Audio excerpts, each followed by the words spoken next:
Mon avis sur les écoles de langue de FLE. Salut, c'est Jérémy, j'espère que tu vas bien. Bienvenue dans cette nouvelle vidéo.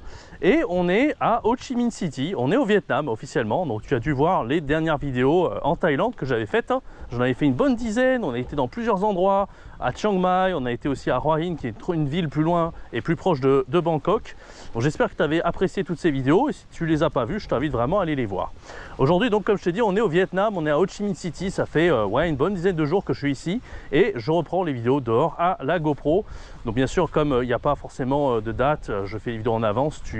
Au moment où tu verras cette vidéo, je serai certainement quasiment plus au Vietnam, c'est sûr, hein, je serai certainement en Corée du Sud quand tu tomberas sur, le jour où tu verras cette vidéo que je te fais maintenant. Et donc comme je te dis, on va parler un peu des écoles de FLE. Alors est-ce que les écoles de FLE c'est une bonne chose? Parce que moi ça fait longtemps que je te parle en fait de gagner ton indépendance comme prof de FLE, de devenir professeur de FLE en ligne pour avoir plus de liberté, choisir tes élèves, vraiment voilà, avoir une liberté totale sur aussi la géographie où tu peux enseigner, augmenter tes tarifs petit à petit, le fait tout simplement d'évoluer en fait comme prof de FLE. Et donc est-ce que c'est bon en fait de faire une école de FLE? Peut-être que toi tu débutes, que tu as envie voilà, d'avoir l'expérience dans le FLE, mais peut-être que ça t'intimide le fait d'être en ligne et tu te poses la question de est-ce que commencer par une école de FLE, alors il y en a plein, hein, des écoles de langue, hein, ce qu'on appelle des centres de langue, il y en a énormément. Le site qui est connu pour ça c'est FLE.fr et tu te poses peut-être la question de est-ce que ça vaut le coup tout simplement. Mais moi je vais te dire en fait en quoi c'est une bonne chose, mais aussi en quoi c'est aussi peut-être une mauvaise chose et je t'invite à bien rester jusqu'à la fin de cette vidéo. Au passage, si tu aimes ce genre de vidéos dehors que je fais à l'étranger, laisse-moi un bon like, abonne-toi et active la cloche. Je fais une vidéo par jour pour aider les gens tels que toi à se lancer en tant que freelance, à vivre de leur passion et vraiment à voyager, à vraiment à gagner en compétences comme prof de FLE. Et j'ai une formation gratuite, plutôt un produit gratuit, c'est les 15 cours de FLE débutants, niveau A0 jusqu'au A0, A1, donc ça couvre vraiment tout le niveau débutant et grâce à ce produit tu pourras économiser 57 heures de préparation. Donc c'est vraiment pas rien, tu vois, ça t'enlève vraiment une grosse épine au pied d'avoir ces 15 cours de FLE débutants. Et donc je te les propose 100% gratuitement. Si tu es intéressé, c'est le premier lien juste en dessous dans la description. Alors à quoi ça peut bien pouvoir servir de faire une école de FLE du coup plutôt que de se lancer directement en ligne? En vrai, moi, je serais plutôt... Alors, s'il y avait un plan d'action à te proposer, ce serait le suivant.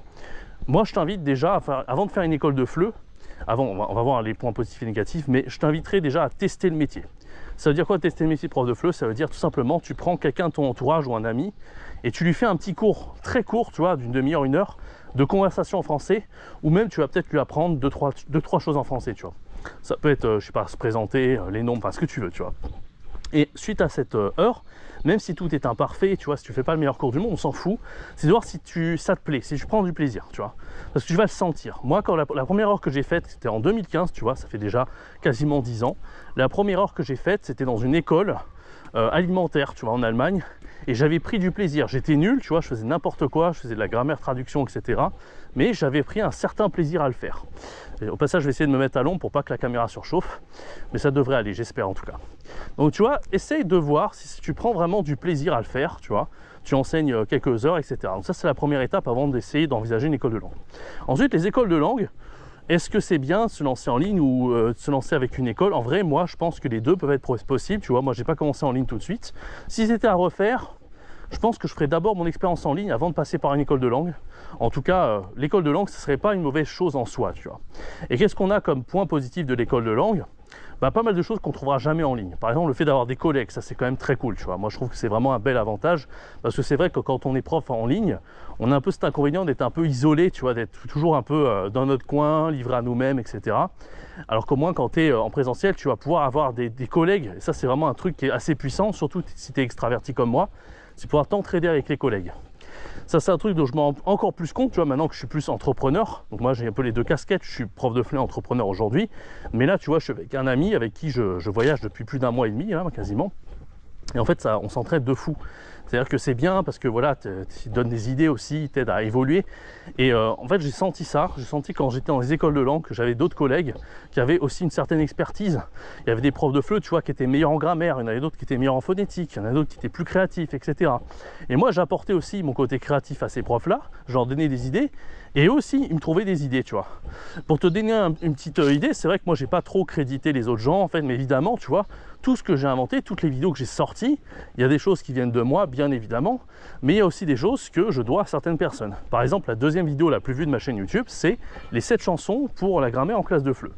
Il y a des chansons qui viennent 100% de moi. Dedans, je te parlais des articles partitifs avec Henri Dess, il me semble. Je te parlais de Matt Pokora. Ça venait d'un copain d'une chinoise qui était Alliance Française à l'époque, qui m'avait montré cette idée-là, tu vois.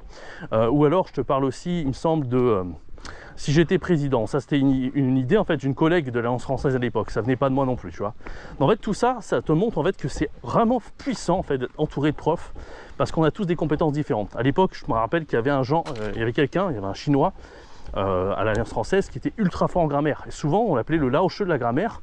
Quand on avait un problème, quand on devait enseigner un point difficile en grammaire, on allait vers lui, on allait tout simplement lui demander, voilà, comment tu expliquerais ici la différence entre qui et que ou entre ci et ça, tu vois. Donc ça, c'est quand même ultra pratique de l'enseignement dans les écoles de langue. Ensuite, les autres avantages, bon, les avantages du salarié, bon, le fait d'avoir la sécurité de l'emploi, etc. Si tu es en CDI, évidemment, parce qu'un CDI dans le FLE, c'est pas si simple à avoir. Le fait de cotiser aussi, si tu es en France, évidemment. Si tu es à l'étranger, c'est encore une autre histoire, mais je t'en ai beaucoup parlé sur la chaîne. Voilà, qu'est-ce qu'on a d'autre comme avantage? Moi, je dirais en fait que le plus gros avantage des écoles de FLE, c'est de gagner en expérience. En fait, c'est la chose la plus importante quand tu débutes, c'est ce que tu veux. En fait, que tu sois en ligne ou en présentiel, il faut que tu gagnes absolument en expérience. Donc, si par exemple tu te rends compte que le fait d'être en ligne, c'est trop dur pour toi, tu dois passer trop de temps à trouver des élèves et tout, c'est pas top, tu vois. Le but, c'est vraiment que tu puisses en un minimum de temps avoir un maximum d'élèves et enseigner tes cours, même s'ils sont imparfaits. Donc, si tu trouves qu'il faut faire trop de marketing, si pour toi avoir 5 à 10 élèves c'est trop dur. Bon, il y a mes formations pour t'aider, évidemment, il y a des astuces, je t'ai fait pas mal de vidéos sur la chaîne par rapport à ça, n'hésite pas à aller les regarder, n'hésite pas à trouver tes élèves et à te faire ton expérience. Mais si tu trouves que c'est trop chiant de t'occuper du marketing, t'as pas envie en fait de faire tout ça, je pense que ça peut être une bonne idée déjà de rejoindre une école de FLE, pourquoi pas, tu vois. Et le but, c'est pas d'y rester toute ta vie, parce que voilà, il y a des profs, tu vois, qui vont faire ils vont essayer en fait de faire carrière dans le FLE, ils se rendent compte en fait qu'ils sont pas assez payés, qu'ils n'ont pas assez de reconnaissance. Et ça, j'ai jamais compris pourquoi les profs de FLE n'ont pas assez de reconnaissance en école de langue, parce que c'est quand même eux qui rapportent l'argent. L'élève en fait qui va en école de FLE, ce qu'il veut à la base, c'est progresser en français, évidemment, tu vois. Au passage, je te laisse admirer la petite vue avec le lac, je trouve ça assez sympa. Et c'est très calme en plus ici pour faire des vidéos, donc j'aime beaucoup. Donc ouais, ce que je disais, c'est que les élèves, tu vois, qui prennent des cours dans les langues. Évidemment, il y a tout ce qui va autour. Il va y avoir les activités extrascolaires, l'hébergement, enfin tout un tas de trucs. Mais à la base, lui, ce qu'il veut, c'est apprendre le français. Donc, il doit tout aux profs de FLE. Et c'est pour ça que je ne comprends pas pourquoi c'est si peu payé et que c'est si peu reconnu le métier prof de FLE dans les écoles de langue. Parce que c'est quand même eux qui font vivre le business de l'enseignement. C'est eux qui sont au cœur du truc. Et c'est pourtant eux qui sont si mal payés. Donc ça, je ne comprendrai vraiment jamais. J'espère que ça changera avec le temps. Mais si jamais ça ne change pas, c'est à nous de faire changer les choses. Et donc, intervient à ce moment-là l'enseignement du FLE en ligne. Donc en gros, voilà ce que je te recommande. Je te recommande peut-être, si tu as la flemme de t'occuper du marketing, ce que je peux comprendre tout à fait, tu peux te lancer dans une école de FLE. C'est pas une mauvaise idée en soi, mais il n'y reste pas toute ta vie. Au même titre que si tu enseignes en ligne, tu peux aller sur une plateforme, ce que j'ai fait au début en 2020, mais il n'y reste pas non plus pendant 10 ans, tu vois. Essaie de te lancer avec ta propre plateforme, trouver tes élèves par toi-même, sans avoir à faire de plateforme, ou alors fidèle suffisamment d'élèves pour pouvoir te passer des plateformes, en tout cas sur le long terme. Et je pense qu'il y a trop de profs qui restent sur les plateformes par confort, parce qu'ils ont l'habitude, mais ils ont peur en fait de sortir des plateformes. Ça, c'est un autre problème aussi qu'il peut y avoir, tu vois. Donc pour moi, le fait de gagner en expérience, de rapidement gagner en compétences, tu vois, c'est une bonne chose, mais le fait de rester enfermé dans un système, c'est très mauvais. Donc voilà, moi je te partage un peu ce que je pense de tout ça. Évidemment, toi tu vas te situer plus ou moins dans un camp ou dans l'autre. Il y a des gens, je te dis, ils ne sont pas faits pour se lancer à leur compte, pour être indépendants, et c'est tout à fait ok. Il y a des gens qui vont faire carrière dans le FLE, qui vont être en CDI toute leur vie et tout. Il y a des gens, la plupart des gens en fait, qu'est-ce qui se passe? Ils font même pas carrière dans le FLE en réalité. Ils font ça pendant quelques années, c'est un tremplin, ils ont envie de faire ça, et puis après ils arrêtent, ils font autre chose. Moi je trouve ça dommage, parce qu'en fait si on fait ce métier, c'est vraiment que c'est fait pour nous. D'où l'intérêt de faire un cours d'essai dont je t'ai parlé un petit peu au début, tu vois, il faut vraiment le tester au début pour voir si c'est fait pour toi. Et ensuite, là tu sais que voilà, tu pourras faire ça, tu vas tout simplement chercher à progresser et vraiment avoir tous les avantages que je t'ai cités depuis tant de temps maintenant en ligne, tout simplement pour réussir davantage. Voilà, donc j'espère que cette vidéo t'aura plu. Donc ouais, je suis un peu parti dans tous les sens, mais voilà, je t'ai donné un petit peu mon avis sur les écoles de FLE. En gros, ce qu'il faut retenir, c'est que les écoles de FLE, c'est super pour faire de l'expérience, tu vois. Il y a des avantages par rapport aux collègues qui vont t'aider à progresser, il y a plein de choses comme ça, mais c'est pas très bien sur le long terme, selon moi. Et au bout de quelques années, je pense qu'il faut il faut créer son activité. Tu peux la créer dès le départ, évidemment. Tout dépend en fait de à quel point tu es à l'aise avec le marketing. Et je ne te demande pas d'être un expert en marketing, hein, loin de là. Il y avait un prof que j'avais accompagné, enfin qui avait vu mes formations, etc., tu sais, qui était au Brésil, et lui, il était ancien cuisinier, tu vois. Il a trouvé ses 5 premiers élèves, et puis il a mis 500 € au Brésil, et puis il est très bien, tu vois. J'aime bien citer lui en exemple, parce que lui, tu vois, il vient d'un milieu qui n'a aucun rapport avec le FLE, et il n'est pas passé par la voie traditionnelle, et il s'en sort très bien. Donc lui, ça marche. Mais pourquoi ça marche? Parce qu'il était suffisamment à l'aise pour trouver des élèves par lui-même. Il avait l'unfair advantage de parler portugais, ce qui lui a permis aussi, au Brésil en tout cas, d'avoir des élèves qui étaient dans le maternel, qui étaient brésiliens, et donc ça l'a aidé du coup à réussir en ligne assez rapidement. Mais toi, si tu n'as pas tout ça, peut-être que le marketing c'est pas du tout ton truc, tu n'arrives pas du tout à trouver des élèves pour commencer à gagner ta vie, à les fidéliser et tout, c'est quand même un effort au début, quand tu n'as pas d'expérience, c'est pas si simple, tu vois. Tu peux éventuellement passer par une école de FLE, quitte à bifurquer un peu par la suite. En tout cas, c'est quelque chose que tu peux envisager de faire. Voilà, j'espère que ça t'a plu, n'hésite pas à rejoindre le produit gratuit des 15 cours de FLE débutants à 0 à 1, abonne-toi à la chaîne et laisse un like. Quant à moi, je te donne rendez-vous très bientôt pour une prochaine vidéo. C'était Jérémy, ciao, bye bye.